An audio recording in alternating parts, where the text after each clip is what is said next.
Hey there, it's Dr. Wolfe here. Many students ask me this question all the time. What does it take to be a successful programmer?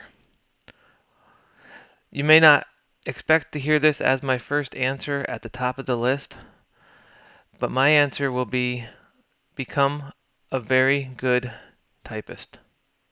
You might wonder to yourself, why a typist? I want to be a programmer. Well, you're going to type a lot. Knowing where all of the keys are on the keyboard is going to be essential to your success. The faster you are at typing, the more accurate you are at typing, the more success you will have in the field of programming. Now, you don't need to type 100, 1,000 words per minute to start out with, but you need to know the basics. Hunting and pecking will only frustrate you to get started. So start by typing. Get down the home row, get down some of the basic keyboarding skills, and then start preparing yourself for a language. The next step isn't a matter about choosing the correct language. The next step is all about being patient. Programming is extremely frustrating, trust me. There is so much to learn, and experience is what leads to success.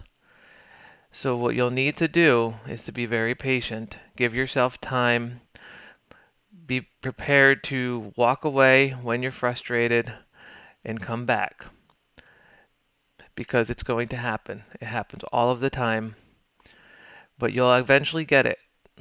All of the syntax, all of the odd characters, encoding, everything that you'll need to do to be successful as a coder will eventually start clicking. You'll need to start at the very basics, and that it typically is hello world in any language you work in. So start working on your patience. Once you have mastered that, then consider the next skill, persistence. Persistence means you're going to not throw in the towel, not give up, not walk away, not wave the white flag.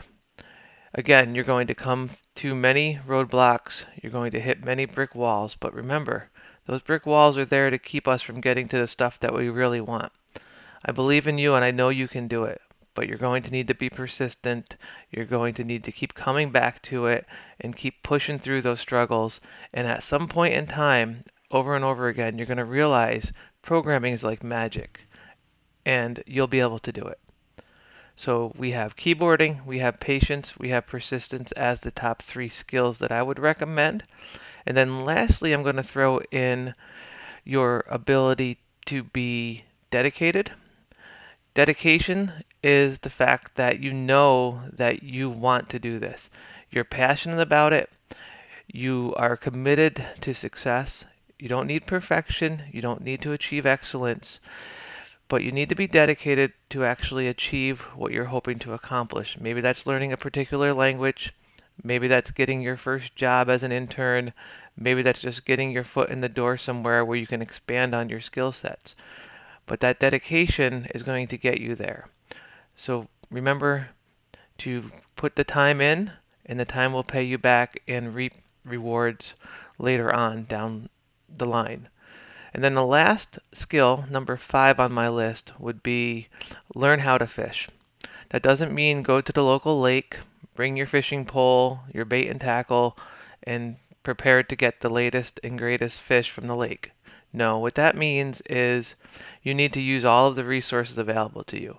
I've started this YouTube channel so that students in my classes can find concepts and materials that are helpful to them in what they're learning. YouTube has tons and tons of tutorials. Personally, I'm a visual learner. I learn a large number of my skills from watching videos and recordings. Go on to Google, search when you have an error message. Trust me, other people have had that same error message. It's out there. A great resource, Stack Overflow. If you haven't checked it out before, go there, check it out. Every programming languages. Programmers help programmers. Once you become experienced, give back yourself, just like I do. Help others, answer questions in forums, be an active contributor. Don't just take, be a giver. So those are my 5 tips to you. What does it take to be a successful programmer? I hope to hear from you. If you have others, let me know. but this should get you started in the right direction. I hope you enjoyed. Thank you.